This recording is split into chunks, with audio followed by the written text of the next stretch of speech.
நான் Flipkart uncle கூட போறேன். நீ அம்மா இல்லாம தனியா இரு. நான் போறேன் போ. அம்மா கோவமா இருந்தா அப்ப என்ன சொல்லுவ? வேற என்ன பண்ணுவ? அழகி சொல்லுவ. அப்புறம் சாரி எப்படி சொல்லுவ? இங்க பாரு, அம்மா கிட்ட சாரி எப்படி சொல்லுவ?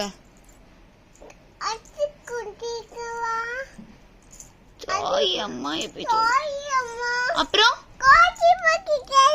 நீ கொலுச்சு போட்டிருக்கியா? வாவ். அப்ப அம்மா சமாதானப்படுத்த மாட்டியா? அம்மாக்கு முத்தா தர மாட்டியா? இங்க பாரு, தர மாட்டியா? தங்கோ சொல்லு. வயிறோ சொல்லு. வயிறும் சொல்லு. வயிறும் சொல்லு. என்ன பண்ற? சோகமா இருக்கியா நீ?